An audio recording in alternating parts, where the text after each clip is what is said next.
Seguimos poniendo la mañana en camino y tal cual lo habíamos anunciado con mucha alegría. Aquellos que nos siguen por el canal YouTube pueden advertirlo. Está con nosotros el doctor en ciencia política, investigador y docente uruguayo, hace ya muchos años radicado en Chile y felizmente columnista habitual de la mañana en camino, Juan Pablo Luna. Hola Juan Pablo, buen día. Hola Alejandro, buen día. ¿Cómo Bueno, andás? Nobleza Oliga, felicitaciones por el torneo y la gran final que nos ganaron. Así que felicitaciones. Bueno, lamento, te pensé en la otra tribuna, mojándote igual que yo. No, creo que estábamos en la misma tribuna, ¿no? O en la mía, sí, sí, sí, sí. Son, Del otro son lado del palco, digamos. en alas distintas. Bueno, mojándonos los dos, Pero igualmente eso por igual. húmedas, sí. Eso por igual. Bueno, bueno Juan Pablo, tenemos casi infinitas aristas, o diversas al menos, para abordar lo que podríamos llamar el caso Chile, pero me parece que una muy buena puerta de entrada tiene que ver con la decisión que la ciudadanía tomará a propósito de si cambia o no cambia la Constitución, si aprueba este proyecto, aunque implique, ya que hablábamos de lluvia, para vos llover sobre mojado, a mí me gustaría recordarle al público, para que nadie quede afuera de esta charla, qué es lo que va a decidir la ciudadanía acerca de este proyecto de nueva constitución y cuál fue el génesis y las razones que explicaron la posibilidad de reformar la constitución. Dale. Bueno, Chile tuvo siempre desde la salida de la dictadura el problema o la cuestión constitucional en la mesa, porque era una constitución heredada del régimen de Pinochet y que de alguna manera asentaba institucionalmente los pilares del modelo económico y político en Chile.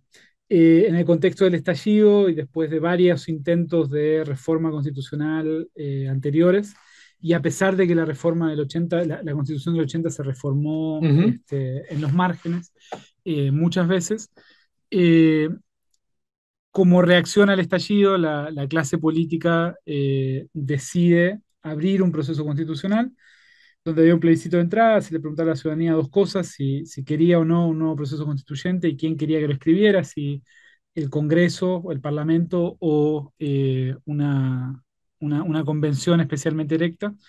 El resultado fue 80-20 nueva constitución y un poquito más que lo escriba un nuevo cuerpo de constituyentes. Después hubo una elección de constituyentes, empezó el trabajo de la Convención Constitucional el 4 de julio, si no me equivoco, del año 2021.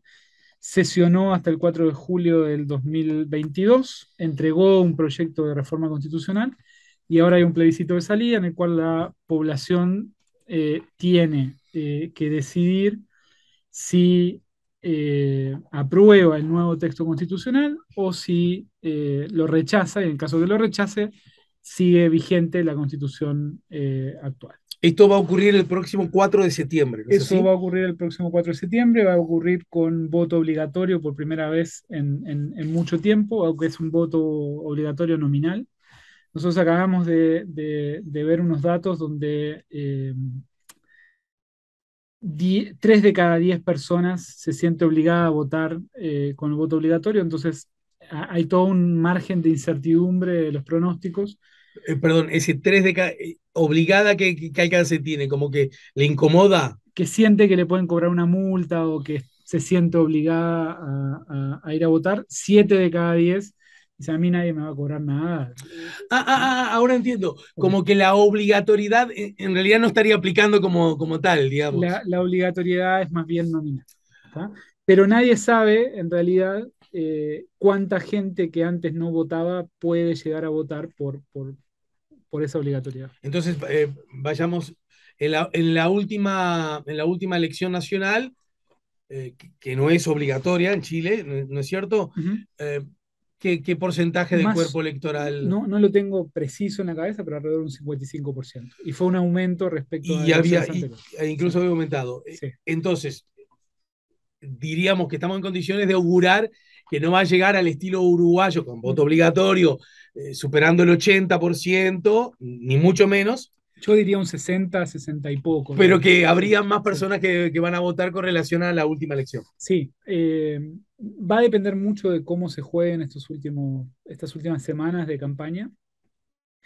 Y hay una paradoja bien interesante y bien difícil, que es que las proyecciones muestran que si uno toma el universo total de la población, es decir, todos los que podrían llegar a votar, eh, el rechazo saca más ventaja. El rechazo está arriba del apruebo en ambos Que a escenarios. propósito, esas son las opciones, no es ni sí ni no, Es apruebo o sino, rechazo. bien, Pero ahora podemos hablar un poquito más de las opciones con lo que ha pasado esta semana. Pero el rechazo está arriba y cuanta más gente, los escenarios que consideran más gente votando, le dan más distancia al rechazo, ¿no? Entonces, por primera vez, las fuerzas de izquierda, que son las que de alguna manera dominaron la Constitución, la nueva Constitución, están en el escenario de que les conviene que vote menos menos gente. cantidad de gente. ¿Ah? Pero tampoco por ahora en ese escenario de menos cantidad de gente hay algo así como entre 10 y 12 puntos de distancia todavía a favor del rechazo y en contra de la nueva constitución. Convengamos que el rechazo parece ser, a los 2 meses, la opción más probable. Por ahora sí, ahora yo creo que esto puede cambiar, pero hoy es la opción más probable. Pero ambas opciones, si bien en la papeleta son apruebo o rechazo, hoy vienen con apellido, ¿no? O sea, Ajá. la gente que está por el apruebo, incluida el gobierno, ¿sí? Y vocerías del gobierno y de la fuerza política que está detrás del gobierno, admiten que si se aprueba la nueva constitución, va a haber que hacer una serie de cambios y modificaciones, y ya están discutiendo cuáles serían esos cambios y modificaciones. ¿Quiénes sostienen eso? La centroizquierda, digamos, ¿tá? Y el oficialismo. Entonces es algo así como apruebo para reformar, ¿tá? O apruebo para mejorar, ¿sí? Ujú. Mientras que los que están en el rechazo dicen, bueno, se rechaza, pero la constitución de Pinochet está muerta. Y por tanto es rechazo para reformar, ¿no? Entonces, Qué curioso. Ujú. toda la discusión es, básicamente tenés dos constituciones muertas, ¿sí? O dos constituciones medias desahuciadas. Una muerta antes de nacer. Y lo que está en discusión es cuán creíble es que la derecha, que bloqueó todo el tiempo reformas eh, significativas a la constitución de Pinochet, ahora sí te vaya a dar las mayorías que necesitas en el Parlamento para reformarla, o cuán creíble es que quienes están por el apruebo, una vez que se apruebe la nueva constitución, quieran introducirle modificaciones Clarísimo. para atenuar los problemas que tiene la nueva constitución, que tiene algunos problemas. En todo caso, parece dar cuenta de esto que vos señalás de forma clara y que evidencia una gran paradoja, es que la Asamblea Constituyente, no quiero ser ni atrevido y mucho menos soberbio, no, si estás por aprobar algo que estás anunciando, aún los que quieren aprobar, que habrá que cambiarla, bueno, parece que el texto mucha felicidad no ha tenido, ¿no? Porque si No, no, ¿cómo, no, cómo logra explicarse desde la afuera, por lo menos? dale. No, y ahí lo que ha pasado, esto nosotros lo hemos medido y lo tenemos bastante bien documentado, te diría, es que al principio la Convención Constituyente era vista por la población y por los sectores medios y bajos como diferente a la clase política tradicional, Ujú. ¿no? Y lo que ha pasado en este proceso es que eh, la clase política tradicional ve y la élite tradicional, los empresarios, los roles más tecnocráticos, ¿no? O sea, toda la gente que estuvo en la élite política de la transición, ve con con mucha preocupación y ve como escandalizada las dinámicas y las posturas que salieron en la Convención Constituyente, ¿no? Entonces se ven como muy diferentes el nuevo sistema político y el viejo sistema político, si lo querés poner en esos términos. Pero esas diferencias que se ven a nivel de élite nueva y vieja, ¿sí? Eh, para la población, para la gente que está menos metida en la discusión política, que sigue menos el día a día, eh, ambas están mezcladas en un circo que les hace muy poco sentido, ¿no? Entonces, de alguna manera, lo que pasa en el proceso es que los convencionales se fusionan en el imaginario colectivo como con la clase política tradicional y en esa fusión ambos aparecen como bien desconectados de lo que quería la sociedad, ¿no? Entonces, por ejemplo, A ver, en la convención se da una discusión bastante fuerte sobre eh, derechos indígenas o sobre cuestiones medioambientales, ¿no? Eso pone, digamos, una tensión con el sistema político tradicional, pero la gente lo que quería era derecho a la educación, a la salud, vivienda, ¿no? Y cuestiones como mucho más aterrizadas que están en el texto y que quedaron en el texto, digamos, como derechos garantizados en la nueva constitución, pero a los cuales en el debate constituyente se les dio muy poco espacio y tuvieron muy poco peso y visibilidad pública. Y lo otro que sucede, y ahí hay, digamos, como también intereses conservadores que jugaron muy bien las cartas, ¿no? Utilizando de alguna manera las estridencias de algunos convencionales, las salidas de tono, algunas discusiones, digamos, como y sus implicancias llevadas muy al extremo, ¿no?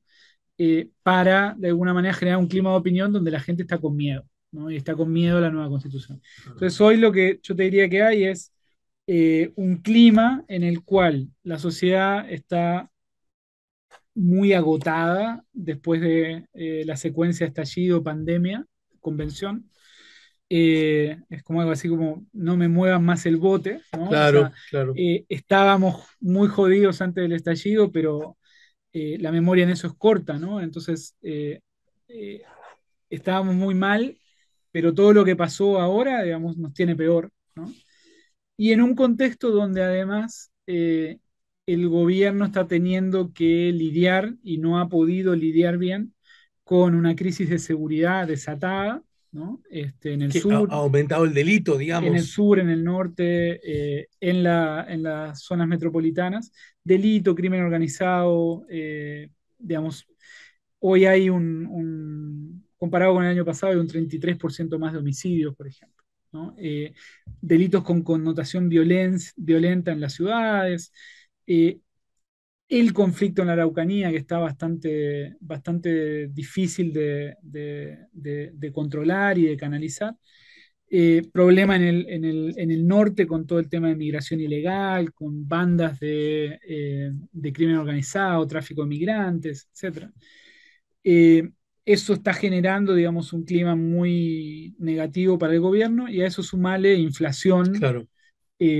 que puede ser bajo para estándares, por ejemplo, argentinos o uruguayos, pero Chile hoy tiene una inflación en lo que va del año de algo así como un 12%, cuando el promedio anual por muchas décadas ha sido 2-3%, ¿no? Claro. Entonces, de nuestra generación no hay nadie que tenga una memoria inflacionaria o de una situación de inflación de más de un 3-4%, ¿no? Entonces, esos dos elementos están pegando muy fuerte, además de algunos errores de instalación y de desempeño del gobierno actual, en un clima en el cual la aprobación al gobierno está media pegada con la propensión a votar en el plebiscito constitucional. Se podría decir entonces que la lógica en el marco de clave política tan habitual aquí en Uruguay, allá en Chile, por lo que hemos hablado, no necesariamente es tan clara este fenómeno de la creación de un texto constitucional, de alguna manera lo evidencia, pero aún así podríamos decir que yo lo tiro y vos me corregís, por centro derecha o por oposición al gobierno, el universo es antiproyecto, ¿verdad? Es no apruebo, ¿no? Es no apruebo y eso te deja en una situación compleja, que es la siguiente, o sea, porque eh, ¿qué pasa si se rechaza? ¿No? Entonces, hay tres opciones sobre la mesa, ¿no? Dado que si se rechaza, todo el mundo asume y dice y ha declarado, incluso la derecha más dura, que esta constitución actual está muerta, O sea, ¿no? nadie reivindica la Constitución. Entonces, hay tres hipótesis. O vuelve en juego al Parlamento, ¿no? Y el Parlamento es el que se encarga de generar una solución a esto. Hay quienes proponen una comisión de expertos, ¿no? Que agarren, por ejemplo, la propuesta nueva, la propuesta de Bachelet, y que armen, digamos, algo en función de esto. Y hay quienes, y en esto Gabriel Boric hace 2 semanas, más o menos 2 semanas exactas, declaró que si se rechazaba, se llamaba una nueva convención, ¿no? Entonces habría un nuevo proceso con convencionales electos como mandató el plebiscito de entrada, ¿no?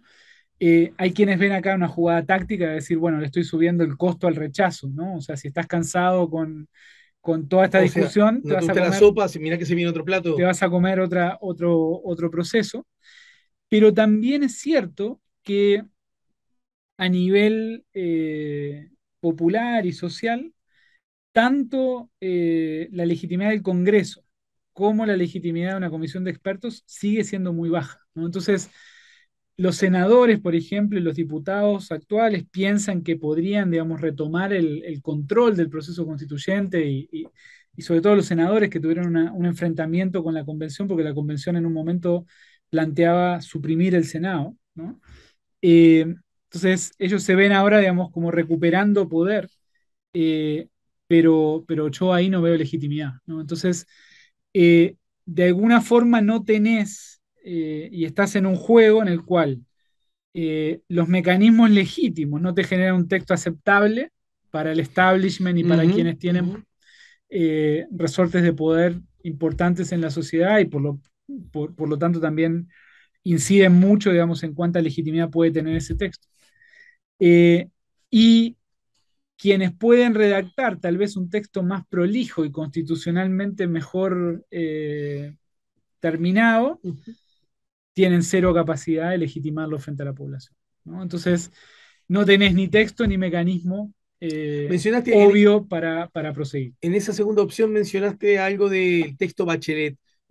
Me perdí un poco con eso. Claro, Bachelet termina, Bachelet eh, en Bachelet 2 en su segundo gobierno, ya dice, bueno, acá hay un problema con la constitución O y sea, antes del estallido, antes del ¿verdad? estallido, o sea, acá hay una anticipación y nadie le dio pelota, ¿no? Ujú, Abre un proceso participativo, hace una serie de mucho proceso, digamos, como se llamaban ELAs, que eran como cabildos locales, encuentros locales, no me acuerdo autoconvocados, ¿tá? Y ahí la gente discute eh, qué debería tener la nueva constitución y se genera una serie de actas que eran como con ciertos objetivos y ciertos valores que querías que tuviera la nueva constitución. ujú. Entonces se genera, digamos, como este proceso de cabildos descentralizados en todo el país, bastante masivo. No me acuerdo cuántos eran, pero eran muchos. Pone una comisión de expertos de distintos partidos a procesar esas actas y finalmente termina generando un texto nuevo constitucional, una propuesta de nueva constitución en base a ese proceso participativo.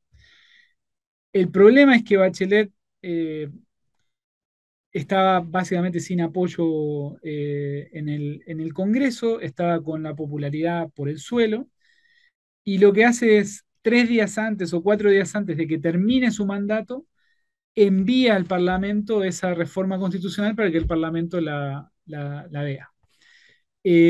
Llega el gobierno de Piñera y el gobierno de Piñera cajonea ese proyecto y Ujú. nunca se revisa por parte del legislativo. Entonces tenés ese otro proyecto que está ahí, es una constitución escrita y que nunca nadie, digamos, discutió más allá del proceso de formulación. De hecho, hay un video que circula mucho del primer año de Piñera en el gobierno, donde su jefe de gabinete, ministro del Interior, que además era la mano derecha de Piñera, va al encuentro anual de la industria o la empresa, que es como la Cámara de Industrias, pero estos son los grandes empresarios chilenos, y dice algo así como, olvídense, si hay algo que nosotros no venimos a cambiar es la Constitución, ¿no? Y ese video, eso está fuera de la agenda completamente. Eh, Entonces ese video circula mucho por contraposición a lo que pasa después del estallido, donde tienen que abrir el proceso de constitución. Exacto. Yo recuerdo que vos, incluso antes del estallido, ya lo hemos hablado muchas veces, anunciabas que Chile exhibía una inmensa debilidad institucional, de calidad democrática, no sé cuál es el mejor término, que podía resumirse como unos muy pobres, unos muy ineficientes vasos comunicantes entre la clase política y los ciudadanos en Ujú. general, ¿verdad? Esto que vos lo señalaste antes del estallido, bueno, quedó comprobado, ¿verdad? En el estallido no son 30 pesos, son 30 años, y ahí de alguna manera cayeron como ciertos velos para algunos que seguramente sabían de eso y otros que quizás la propia esposa de Piñera cuando dijo, pero ¿cómo esto existía? Parecen gente de otro planeta, creo Sí. que no, aquellas cosas como decir, ¿y esto dónde? Toda esta gente dónde estaba, ¿verdad? Y es cuando desde la perspectiva y de la obsesión que algunos tenemos acerca de las calidades democráticas, advertimos que, bueno, eso evidencia una flaca calidad democrática, ¿no es cierto? De algún modo, toda esta discusión, todo este desencuentro, todo este descontento, llevó a que, recuerdo que vos lo mencionaste acá mismo muchas veces, hasta hasta los propios empresarios, es decir, los que pagan los salarios decían, bueno, vamos a tener que aumentar el salario, ¿no? Cosas de ese tipo, casi en una lógica absurda, ¿no? Que sean los propios que Ujú. pasen, che, la verdad que estamos pagando demasiado poco, vamos a tener que dar un poquito más. La clase política diciendo, sí, bueno, en efecto, un poco se nos escapó la tortuga. Vos lo señalabas, además, por derecha y por izquierda, porque no es que Sí, ay, la derecha, absolutamente. porque solo está con la élite y los Maya Oro se dijera en Uruguay, y no nos importa el pobrerío. La izquierda también había. Absolutamente. Y es parte de lo que le pasa al gobierno actual. O sea, tampoco tiene vasos comunicantes con la sociedad. Entonces, daba la impresión en ese contexto de que, bueno, la constituyente, la clase política mirándose al espejo con una mirada más crítica, los más poderosos, empresarios entre ellos, se miraron y dijeron, wow, bueno, está bien que tengamos diferencias políticas, pero esto así no puede continuar.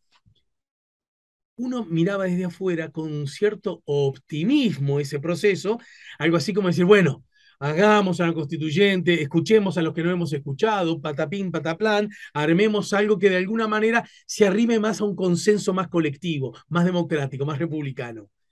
Y yo te escucho a vos y siento que todo eso fue como agua que se le escapó entre los dedos al sistema. Entonces, ¿qué fue lo que falló? Quizá no habría que haber reformado la Constitución, el camino era otro. Te lo pregunto porque siento que no tengo respuesta.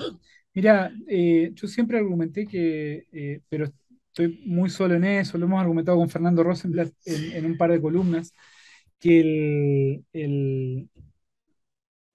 que había una obsesión constituyente en Chile, Ah, que tiene que ver con esta historia, ¿no? de una constitución fraguada en dictadura y para mantener un modelo y una serie de privilegios, digamos, que obviamente generan consecuencias durante todos estos 30 años.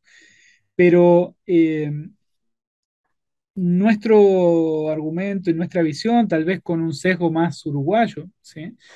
Era que vos lo que necesitas es reconstruir vasos comunicantes entre gente que no se conoce, que no habla, que no negocia, ¿no? Que no está articulada políticamente, ¿no? Eh, y eso sigue estando ahí y era evidente que una discusión solo centrada en el tema constituyente no iba a generar esos vasos comunicantes. Yo reconozco que esto es muy difícil de hacer, ¿no? O sea, que esto tiene que ver con procesos históricos, con organización social, con cómo se fraguan y cómo funcionan las sociedades. Y en eso es difícil, digamos, como salirte, digamos, de la calle donde te metió la historia, ¿no? ujú. Pero, por ejemplo, digamos, si vos hoy quisieras hacer algo como consejos de salario, ¿sí? En Chile, digamos, que tiene una cantidad de costos para los empresarios probablemente, pero al mismo tiempo te generan un diálogo fluido con el trabajador, te generan, digamos, probablemente ineficiencias en términos de corto plazo, pero te estabilizan una relación. Si tenés problemas, tenés formas, digamos, de negociar. Hoy en Chile vos lo que tenés es un lobby empresarial muy articulado y muy acostumbrado a influir en el poder y a llevarse la pelota para la casa, ¿sí?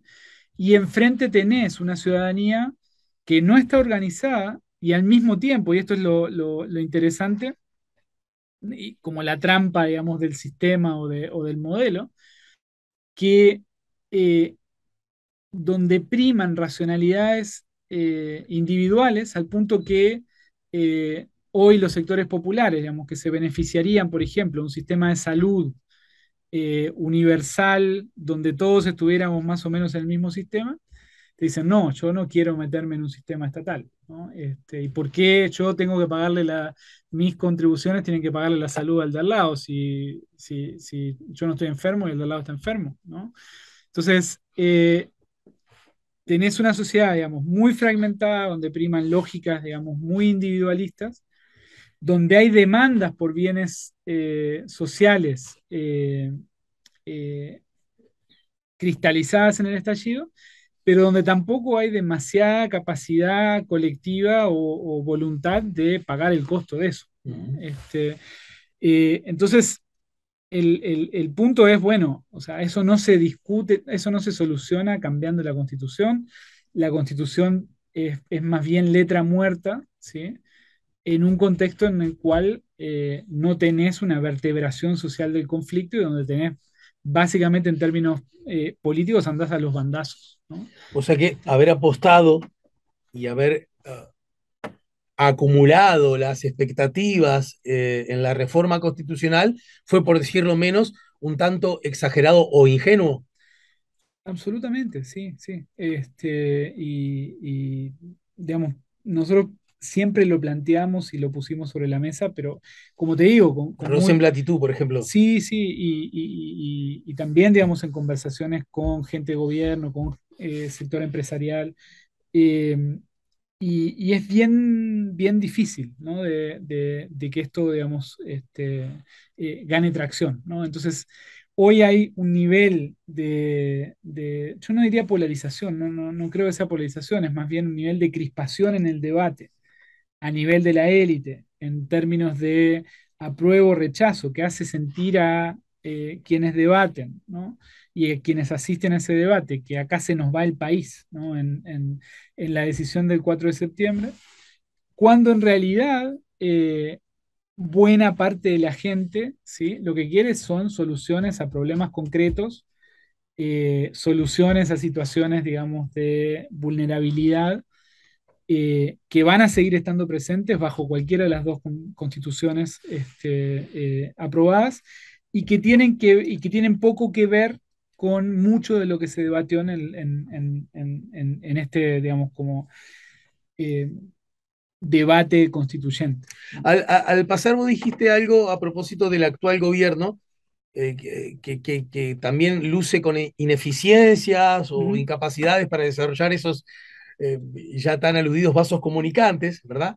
Bueno, que no es otra cosa que la política, ¿no? La política es eso. Es representación, articulación, legitimidad. Y en ese contexto me gustaría que desarrollaras un poquito más ese concepto, porque una de las cosas que exhibía Boric en alguna medida era, sin ser desde la perspectiva de Manuel, un outsider, un hombre alejado de Ujú. la política, con cierto desprecio a la política, y además, como suele ocurrir, los outsiders por derechas, millonarios, bueno, la disputa electoral lucía en buena medida con esas condiciones.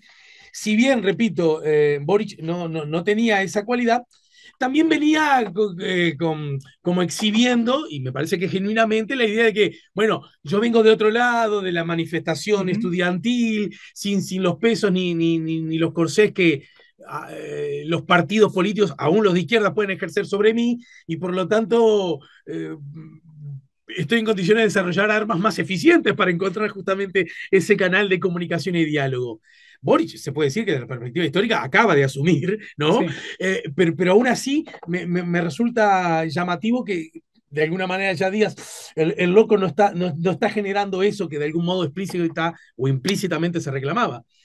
Mira, la forma, yo sé que es difícil pensarlo desde Uruguay, digamos, por cómo funciona la política en Uruguay, pero la forma o sea, lo más fácil es decir lo siguiente, o sea, vos tenés en Chile un problema de que buena parte de la élite política es toda de la misma extracción social, de clase, ¿no? Eh, y la diferencia fundamental del nuevo liderazgo, el Frente Amplio, de quienes vienen, digamos, del movimiento estudiantil, eh, no es en términos de clase, no es en términos de dónde vienen, en términos como en cuanto a extracción social, sino que es una diferencia de edad, etaria, ¿no? Entonces, eh, el Frente Amplio chileno representa esencialmente jóvenes que en algún momento pueden haber pensado meterse en la concertación y que toparon, digamos, con un muro en ese sentido, ¿sí? Donde la concertación abrió muy poco espacio a la renovación política y a la entrada de jóvenes, digamos, que de alguna manera desafiaran a sus liderazgos más consolidados. Y lo que hacen es crear partidos, primero movilizarse en las calles y después desde ahí crear partidos que desafían a ese establishment de la centroizquierda más viejo, ¿sí? Pero la fundamental renovación que representa el Frente Amplio tiene más que ver con, es una nueva generación que se empieza a movilizar políticamente y electoralmente y que viene, digamos, a cambiar la política, pero lo hace desde sectores más bien acomodados. Son los hijos de sectores acomodados, son los hijos de, muchas veces Bachelet tiene una frase que dice, estos son nuestros hijos, ¿no? Y en ese sentido es un movimiento político que tiene muy poquita calle, que tiene muy poquito terreno, barro en los pies, ¿no? Y que desde muy temprano, por su, por ejemplo, éxito en términos de las movilizaciones estudiantiles, se acostumbró a hacer política desde los medios, ahora desde las redes, muy desde arriba, ¿no? Y le ha ido bien en eso, ¿sí? El punto es que cuando uno moviliza de esa forma y no tiene organicidad hacia abajo y vertebración del conflicto, eso puede ser muy volátil, ¿no? Y eso es un poco lo que le ha pasado al gobierno. Yo diría, como matiz respecto a esto, que el gobierno se ha vuelto muy dependiente de el carisma y la empatía de Gabriel Boric, que son características, digamos, que él tiene, Ujú. son honestas y son auténticas, ¿sí? Pero ante la imposibilidad de generar algo más orgánico, todo termina dependiendo de que el presidente salga a la calle, vaya a hacer visitas en terreno, que reciba gente, que se abrace con gente, pero hay mucha capacidad de estructurar y representar demandas de una forma más organizada, ¿no? Bien, Y todo termina dependiendo de su popularidad, que es una popularidad que ya está resentida sí, y claro. que en un contexto de crisis de seguridad, inflación, etcétera, es esperable que siga bajando. Sí, claro, porque no hay buenas noticias ni vinculados a la seguridad ni vinculados a la economía. Y ahora tiene un problema adicional, que es un problema, digamos, por un lado refleja esto que te decía recién. El gobierno está claramente a favor del apruebo, ¿no? Y asumió en estas últimas semanas que la única forma de salvar al apruebo era con un despliegue desde el gobierno y con un despliegue territorial fuerte del presidente, ¿no? Ujú. Entonces, en un contexto donde, en una sociedad muy legalista, donde la Contraloría, por ejemplo, tiene mucha fuerza, hoy la oposición y el rechazo están pegándole muy duro al gobierno por su intervencionismo electoral, Bueno, ¿no? justamente te iba a citar, en este caso Deutsche Welle, pero la agencia alemana, Contraloría de Chile investiga al gobierno por posible intervencionismo electoral. de qué estaríamos hablando? ¿Que el gobierno está saliendo a la cancha Estamos a... hablando que el gobierno no puede decir por qué opción está, eh, pero por otro lado está saliendo mucho terreno y está distribuyendo el texto de la Constitución con el siguiente mensaje. Hay muchas fake news, lo cual es cierto, ¿sí? Hay muchas, digamos, le están metiendo mucho miedo a la gente Sí, con claro. cosas que no están en el texto y Ujú. que eventualmente se discutieron en algún momento, pero que no terminaron en el texto final. Entonces, imprimamos el texto y que la gente lo lea, ¿no? Entonces, el gobierno lo que está haciendo es diciendo, bueno, yo estoy informando, estoy distribuyendo el texto Sí, y sí. contribuyendo a un voto informado. Pero bueno, ahí hay una Hay una campaña encubierta pero más hay una zona gris ahí de definir, ¿no? bien gris. Pero, pero eso yo que el gobierno quiere que se apruebe, entonces... Por supuesto, y es obvio, digamos, también que aunque su popularidad ha bajado, el presidente sigue siendo un tipo popular en los sectores que podrían definir el plebiscito. bueno, y además también el texto constitucional está haciendo récord de ventas, según tengo entendido. Estoy citando como fuente diario El País. Sí, eso a mí como extranjero me parece alucinante, ¿no? Esto tiene que ver con algo bien chileno, que son como muy reglamentaristas, muy leguleyos como sociedad, Ajá, ¿no? En los kioscos en Chile te venden comentarios de leyes, por ejemplo. ajá. ¿Tá? Sale una ley y hay un boletín que te explica la nueva ley, ¿no? Y a mí me ha Como casi de impresionado. consumo de estudiantes de derecho aquí en Uruguay, ponele, que Claro, fueran a... y a mí me ha impresionado el furor que se ha generado por leer el texto. Vos vas en el metro y ves gente leyendo la Constitución en un vagón, tres, cuatro Ah, personas mira. leyendo el texto, ¿no? Entonces, eh, puede que, y esto te digo, digamos, en un trayecto largo del metro, puede que sea una burbuja, pero a mí me impresiona bastante, digamos, todo lo que está circulando la nueva Constitución.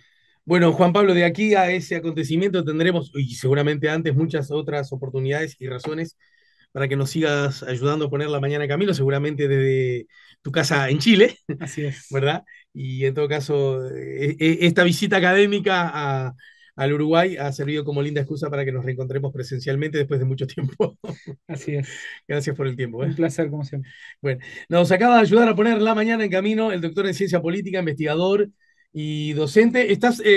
¿Viniste a hacer un trabajo para la Universidad de la República en este Sí, caso? estoy dando un curso en el doctorado de Ciencias Sociales. Bien, pero estos son para entender nomás, acuerdos con, por ejemplo, la Católica de Chile, que es donde vos trabajás, o son... No, no, es Ajá, como una invitación a dar un curso intensivo en el doctorado. porque cada tanto pasa Cada la Católica de tanto, Uruguay también, ¿no? sí, pero son más bien, digamos, como a nivel personal, uno tiene colegas y amigos Claro. que a veces invitan a dar algún ¿Y curso. el curso es para muchachos de grado o...? Es de doctorado Ujú. y hay gente de economía, de sociología, de ciencia ¿Y cómo se política, llama el curso?